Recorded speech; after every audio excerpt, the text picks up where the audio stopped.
I'd like to welcome everybody to the November meeting of the Murfreesboro Parks and Recreation Commission. At this time, we'll call the meeting to order. As always, our first item on the agenda is the prayer and pledge. Eddie Miller is going to take care of that for us. Eddie? We'll stand in prayer, please. Heavenly Father, thank you for all your many blessings. We ask you to help us make good decisions today. We also ask you to help our newly elected officials that they may make great decisions. And in your name we pray. Amen. Amen. I pledge allegiance to the flag of the United States of America and to the republic for which it stands, one nation, under God, indivisible, with liberty and justice for all. Thank you, Eddie. Everybody should have received their packets earlier in the week. Contained in that packet was the minutes from our October 13th meeting. This time, we'll entertain any changes or corrections that need to be made, and if there are none, a motion for acceptance.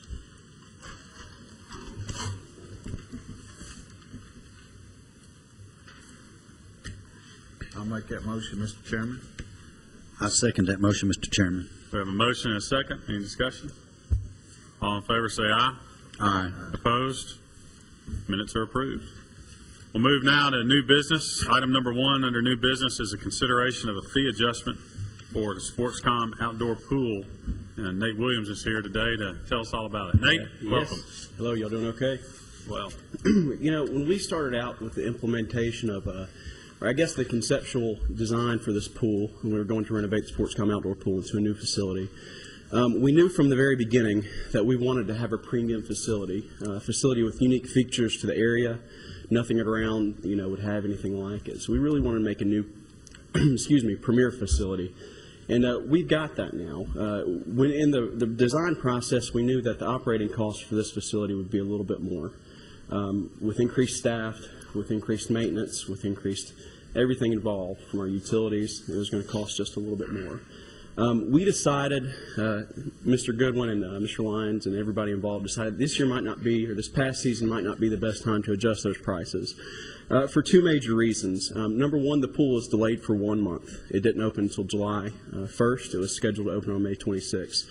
The second reason is that the indoor pool is going to be closed while the outdoor pool was open. The indoor pool was scheduled for renovation, so the indoor pool was closed.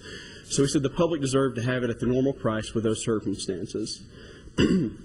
What we're trying to do when operating this pool is we want a safe environment. That's our number one goal, to create a safe environment.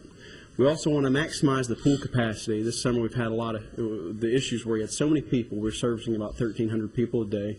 You have so many people coming, we want to get them in as soon as possible, while also streamlining the process of admitting people into the pool. Always, what we want to continually improve is our customer service. What we're going to do, we took this past year, we looked at everything. We took a step back and evaluated what we needed. And we need really three things to keep this summer safe, maximize our capacity, streamline our efficiencies admitting people, and also customer service. We need to increase the amount of part-time lifeguards we have by about 15%. We need to increase our concession staff by about 25%. And we're also going to have to add a few new positions in the budget to help streamline the process. When we had 600 people waiting to get into the pool, it took a while to get everyone into the pool. So it's going to take some more part-time, help to help get those people in effectively and efficiently. This past summer it worked. We had a great amount of teamwork within the staff. Myself, Tommy, Gregory, and Bart Fight worked pretty much 7 days a week, at least 12, 13, 14 hours a day trying to get people in. It was a monster feat, and I'm proud to work with these guys and make sure we get the support from our director to make that happen. But to make sure we can continue the good stream of safe pools, a great place for people to come relax and play, we're going to have to add a little bit of staff to make sure this thing runs better. That will increase our operating cost. What we're proposing is to make the outdoor pool a premium facility. That will align the admission price, and then if you wanted to buy passes, with the premium pass option. So if you're buying normally what would cost $3 for adults and $2 for children, if you're buying a daily pass, will cost $4 for adults and then $3 for children. That's $1 increase for adults and children and youth. You know, while sitting in the line letting people into the pool this summer, I heard a lot of rumors about the pool being, you know, the price of admission being up to $18.50, you know, per person to $10 per person. People are expecting a lot of money, but we think that we can cover our operating costs if we increase this to a premium facility. This isn't unique. A lot of our programs are considered premium programs, where they're instructor-led.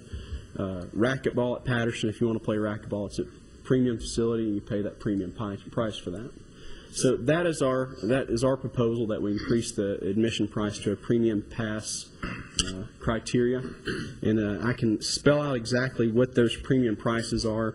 We have a daily option of $4 and $3 for adults and then youth and then seniors. If you want to do 30 visits, for adults, it'd be $60. For adults, for a monthly pass, it would be $35. A yearly pass would be $315, and a family yearly premium pass would be $450. So right now, I'd like to answer any questions you might have about operating costs versus what we're making from the pool. Any questions you might have about the passes, I'd entertain any questions. Mr. Chair, before we entertain questions, one thing I want to mention is the prices that Nate just quoted are already established. We already have that in our pricing scheme. The premium price is what we've had for several years, and we've offered what we call general admission and premium pass. And some people prefer to buy the premium pass because they're going to aquatics class. They know they play racquetball, just like you mentioned, so they buy the premium pass. The next thing on the agenda is the approval of our annual winter special for our passes. One of the questions, and this is the reason we put this prior to the approval of the winter special, is the fact that people are starting to ask, will the pass cover the outdoor pool? And we want an answer for that particular question. So when we consider this, we will consider what we will tell folks when they buy the annual Christmas special in terms of buy one, get one free for passes as well. If I can add something real quick. With this proposal, anybody who purchased a year general pass, maybe July 1st, and that goes all the way back through July, those people will be grandfathered in under a general pass to enter the pool. So if they've already bought a year pass, that would include some of that summer time under the assumption that they could get into the outdoor pool. They will be grandfathered in and allowed access to the outdoor pool at a general pass. Okay. Any questions? Yes. So you want to increase the daily admission 25% and 33%, but then there's also an increase in the passes, correct? No, the passes will remain the same. The passes remain the same. Correct. Okay. Well, again, it seems, every year we're always talking about various increases, and you guys manage the dollar wonderfully. But I would think with the increase in attendance, that perhaps you could make up the money you need to provide for these new positions, and with the increase in concession stands, and perhaps postpone this for another year to see how that works. Well, the question I've got for either one of you, currently, I think what you've done here is that if you came to the pool, you came in at the general price level. Correct. And all you're asking is to convert the pool, the outdoor pool, to a premium level. Correct. Yes. Okay. That's it. One other thing I have to mention, as director, I have to look at the overall revenues of our department. And when we look at Sportscom as a whole, and the numbers that we gave you, the revenue numbers, participation numbers, etc., were for Sportscom. The overall revenues for Sportscom projected for this year is 30% of operating cost. 30%. So even, as good as the pool does, it's still a part of that facility. So what we're looking at collectively at Sportscom is how can we get more efficiency out of that total operation. I know you can separate the pool and you can look at it and you can say the pool is doing well as an entity, but it's a part of that overall Sportscom package. And if we can raise the overall revenues to the pool, and of course, Sportscom operations is $1.3 million a year. That's what it costs us to operate Sportscom along with the pool and everything else. When we start saying we can make a little money on the pool, that adds to the overall operations of Sportscom. And so we're looking at this because when we pay the water bill at Sportscom, we pay one. Mm-hmm. It's, when the pool's operating, I can tell you it runs around $6,000 a month. When we pay utilities out there, we pay one. We pay about $125,000 a year in electrical costs. So we're looking at ways of increasing the overall revenues and reducing the overall burden to the taxpayers when we're looking at Sportscom. And yeah, it's a premium facility. We really think it needs to be at a premium price. And if you just separate the pool, if it was the only thing that you were talking about, then it's doing pretty well. But you got to remember that it's a part of the bigger facility, and that facility is a bigger part of our whole department. So when we look at it collectively, we have to think of it as a premium facility, much like we do racquetball and other things. I had another question for Lanny or Nate, either one. I know that the city of Manchester has a facility that has an outdoor pool that has some of the amenities that our pool has at Sportscom, and I know Winchester, the city of Winchester, has an aquatic center that has an indoor-outdoor option. They don't have, the other things that Sportscom has. Have y'all? Where do their prices stack up with ours? They're higher. They're higher. Manchester's $5 to get in. Okay. And their pool is smaller, has some of the same amenities. But substantially. Isn't that right, Nate? Correct. That they $5? Yeah. Okay. We would still be. We're still the cheapest game in town at Okay. $3 and $4. Something that we really have to look at is the increased operating costs. We were making money off of the pool last year. It was a very successful summer, but we were running extremely low as far as on our end staffing wise. We conservatively approached how many people we would need to operate. So what we've got to do is look at what our operating costs are projected to be for next summer and see what we need to do to still make the pool profitable. We hit maximum capacity every day, the regulated capacity. So we've got to look at what we need to charge people again to make sure we're still covering our costs. One of the other things I want to add too is you remember we have a financial assistance program that is offered to the children and families.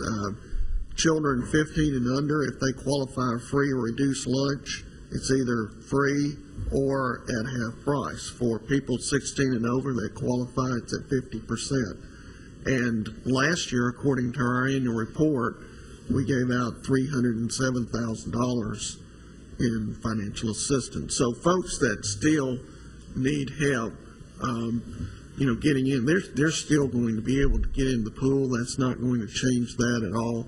It's not going to change our pass structure at all. What it would do, it would just that daily admission to the pool. Some good questions and comments. Any others?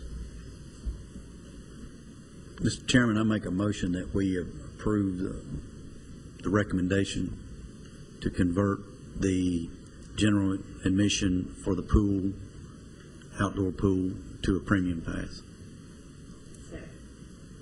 We have a motion and a second. Any other discussion? All in favor say aye. Aye. Opposed? I oppose.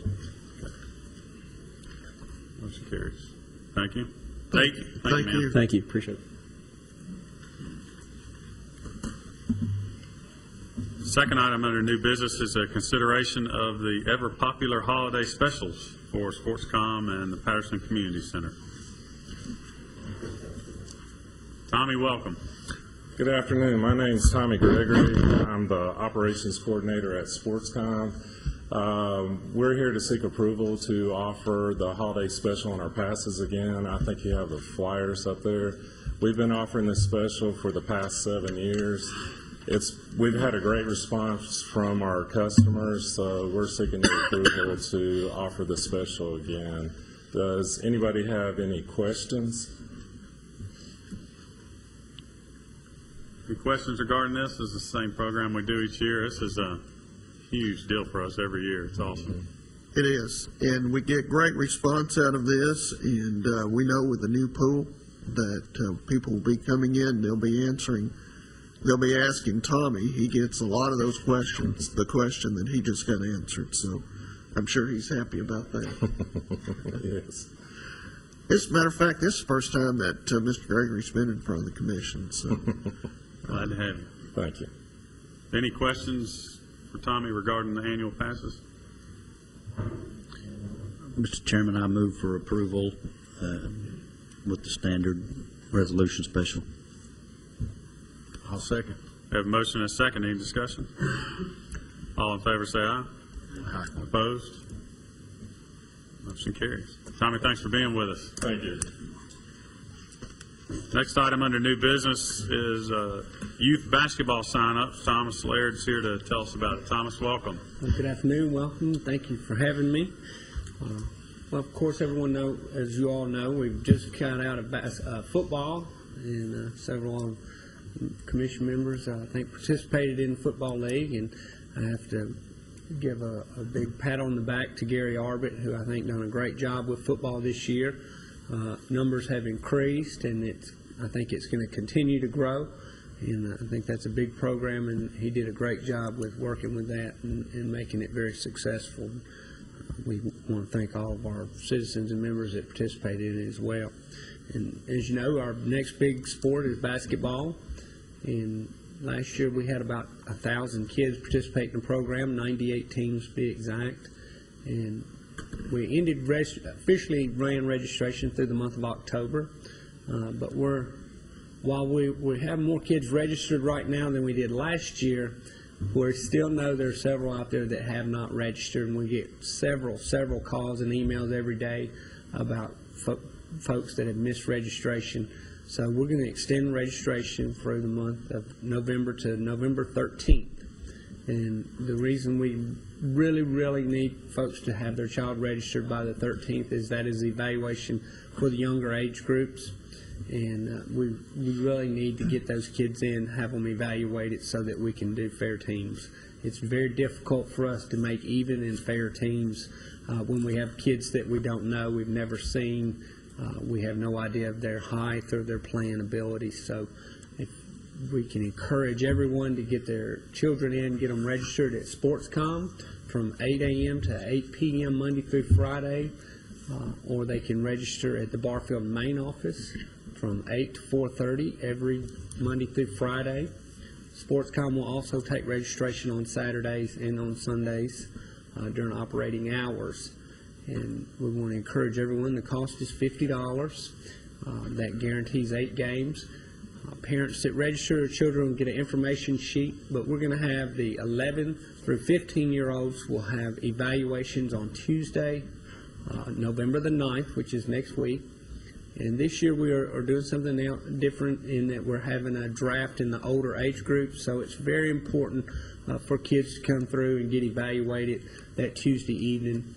And then we're going to have the 10 and below go through evaluations on Saturday, November the 13th in the morning. So you'll get all that information when you register your child. Encourage everyone to come out. This is our biggest program.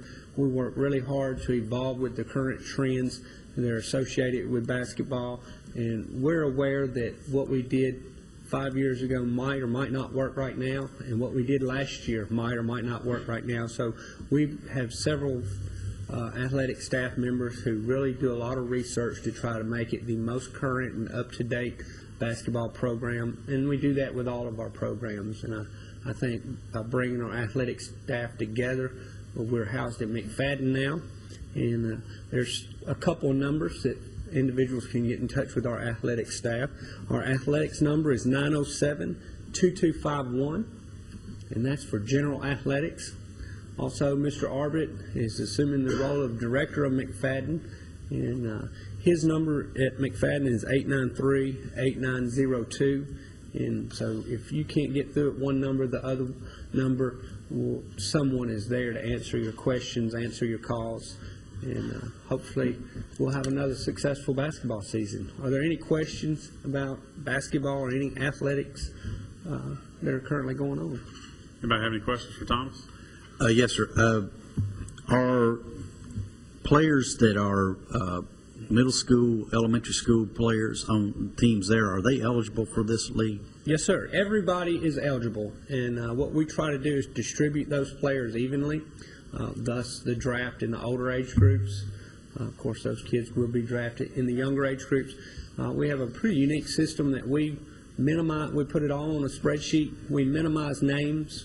We take player levels based on our evaluations and height, and we formulate those teams based on those criteria.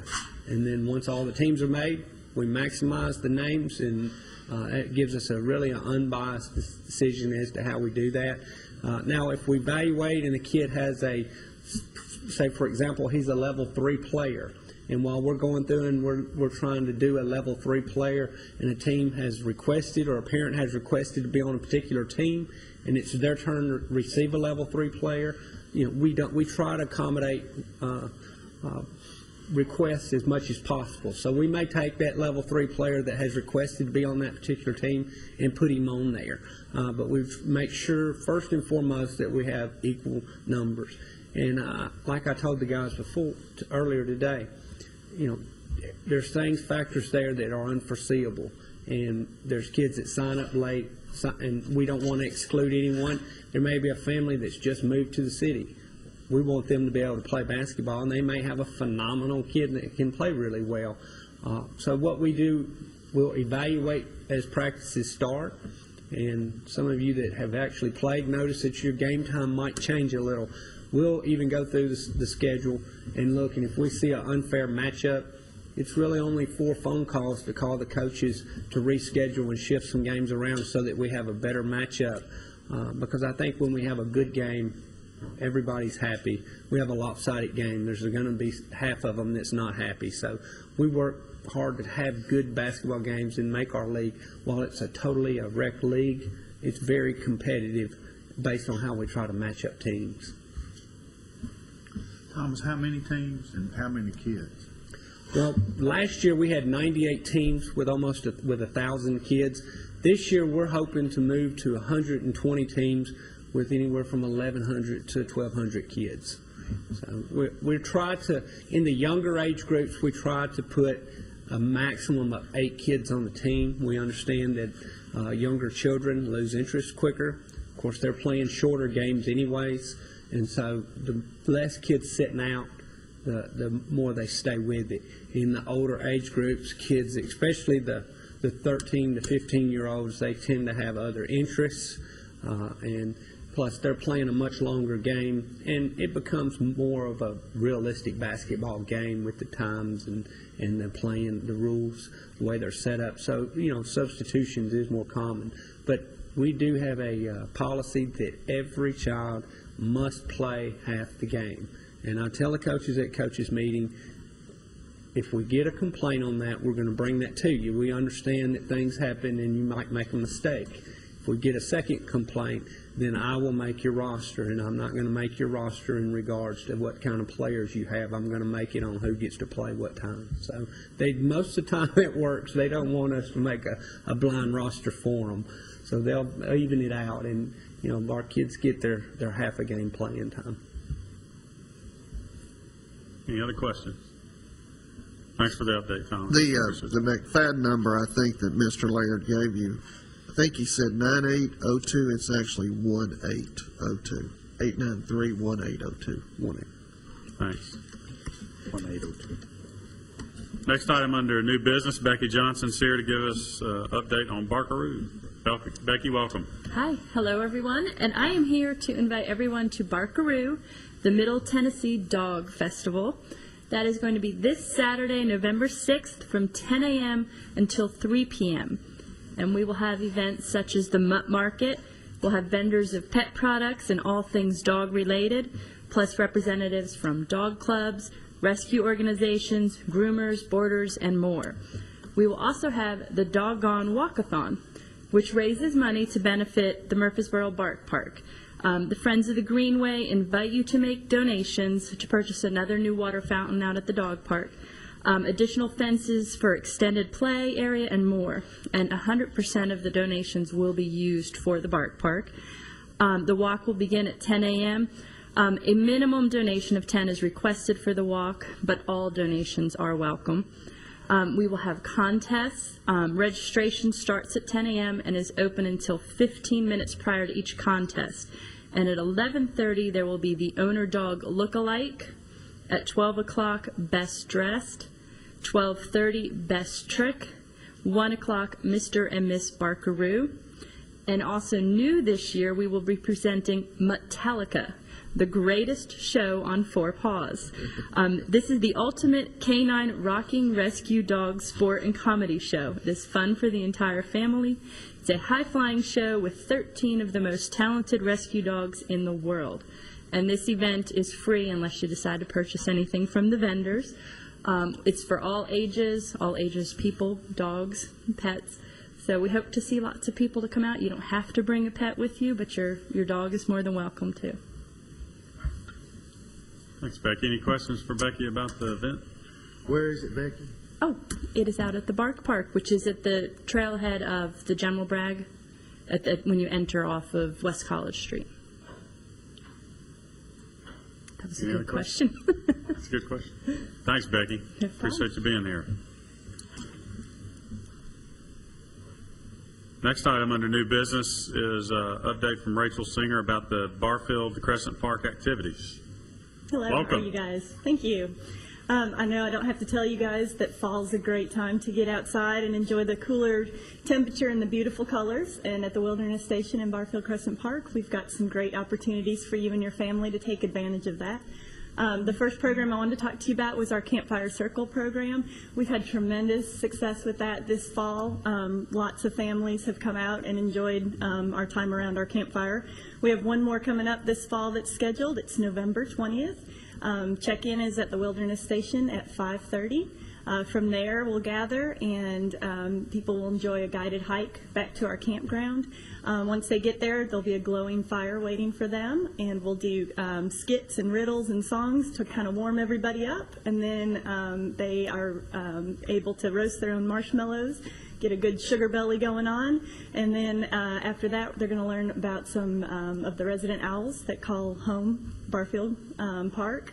And then the highlight, of course, is when the owls actually get to talk back to us. So it happens quite often. It's really neat. And then finally, they are hiked out, and they get to enjoy the park at dark. And a new perspective is usually found at that time. So that's a really fun program. The next program that I wanted to talk to you about is kind of the step up from that. Once people feel comfortable at the Campfire Circle, they might want to come out for an overnight at Barfield. And we have our November family campouts coming up November 13th. Check-in is 4:30 to 6:30 at the Wilderness Station. They will hike back on their own. It's an easy 1-mile hike on a paved trail. Once they get back to the campground, there's park staff there that's available to help them set up tents and settle in.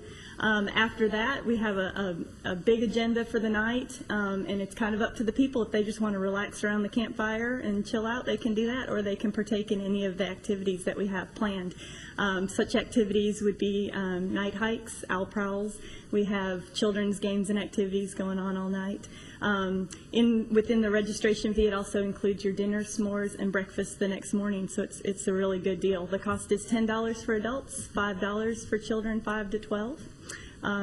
They are required to take a Leave No Trace course. It's a one-time course, pretty short course, prior to camping with us. So hope you guys can come out. Thanks, Rachel. Will the course be offered right before the... It's offered several times, and usually the week before our campouts, we'll have about 3 that are offered, but they're kind of scattered throughout the year to be customer friendly whenever people can make it. Any other questions for Rachel? Thanks for being here. Appreciate the update. Item 6 under new business is an update on Cannonsburg events. We have 3 to talk about. Becky's back up? Back again, yes. At Cannonsburg Village, we have the Fall Candlelight Tours. That is where you can come and take advantage of the crisp autumn nights and explore the historic buildings of Cannonsburg Village while hearing the stories behind them. The tour will be conducted by a costume tour guide, and the buildings will be open for viewing. We have 2 of them coming up on Friday, November 12th and November 19th. The tours are at 7 p.m. and at 8 p.m. It is for all ages at Cannonsburg. The fee is $2.50 per person. Reservations are required, though, so you may contact Cannonsburg at 890-0355. We also have at Cannonsburg Breakfast with Santa, and that is a breakfast where you will get a free 4x6 family photo per family. Reservations must be made by this Friday, November 5th, and the event is on Saturday, November 13th, for all ages at Cannonsburg again. The first seating it is at 8 a.m., the second seating is at 9:30 a.m., and it will be at the J.C.'s building, which at Cannonsburg. Under 5 will be free with a paying adult, but ages 6 and up is $10 per person. And once again, you can make the reservations by calling 890-0355. And when you're done having breakfast with Santa, you can then have your pet photos with Santa. You may bring your favorite dog or cat to Cannonsburg Village for a picture with Santa. The photos are limited to felines and canines only, so cats or dogs. And that is Saturday, November 13th from 11:30 a.m. to 1:30 p.m. The fee, they have different packages available, so when you come that day, you can see what the photographer has available to purchase. And if you have any questions about that, you can also call Cannonsburg at 890-0355. But looking at all this, on November 13th, you could have a busy day. You could go to Breakfast with Santa, have pet photos with Santa, and then you can go camp out at Barfield and wear your whole family out for the weekend. I just wanted to add, to kind of point out that it's pretty early to be having breakfast with Santa, but it's a good opportunity to get that Christmas card of perfection, you know, right in on the early branch. Any questions? Thanks, Becky. Any other questions or comments? Yeah, a lot of folks like to, get a family photo for the Christmas card, some with their pet. So this is the opportunity early to get that photo and get that special Christmas card to send out. Thanks, Becky. Last item under new business, Lanny has a slew of awards. Mr. Chair, what I've done, I've included the list of awards that we obtained at the last Tennessee Recreation Parks Association conference, and invite all of the commission to tomorrow night's, or Thursday night, council meeting, where we will have a ceremony to award each one of these awards. The mayor is going to be conducting that at council. If you'd like to come, council starts at 7 on Thursday, but I did want to give you the list of the awards and point out that we had several very outstanding programs that was recognized, along with facilities. Our newly renovated outdoor pool won the prestigious 4-star award. Of course, we picked up the President's Cup again, and you can see the other individual awards listed. So, all in all, we did very well this year. You guys do great every year. It's, how many times have we won the President's Cup? This is the 3rd year in a row. That's amazing. You guys do a fantastic job. Congratulations, Nate, you're here. Congratulations, man. Fantastic. Rachel is here. Rachel's here. Let's see, just keep going down the list. Let's, we've won the 4-star award before, hadn't we? We have. For Did we get for Patterson? There's 4 categories: new facilities, marketing, renovated facilities, and new facilities. So Heck, they even gave Dennis Renier an award. we did. Because of all of the great things that Mr. Renier did over the years for our department and for this city, we submitted him as a nominee for a Lifetime Member Award of the Tennessee Recreation Parks Association, and he was awarded that. So he was given that award at the conference, but hopefully he'll come to Thursday night and be recognized again. Well, tell everybody congratulations, Rachel, Nate, all you guys, Becky, Tommy, the whole department. It's you guys blow us away every year, and they're well deserved. There's a reason we're the best, and it's because of y'all. So we appreciate it. Thank you. One other announcement, Mr. Chair. Patterson Community Center will be shut down for maintenance next week. Just want to make all the people that are watching aware that basically November the 8th through the 12th will be closed for maintenance, but SportsCom will still be open. All of those passes still good at SportsCom, so if you're planning to go work out at Patterson that week, we will be closed, but SportsCom will be open. You'll be able to go do it at that facility. That's it. Is there any other business to come before the commission? Move we adjourn. Got a motion and a second. All in favor, say aye. Aye. We stand adjourned.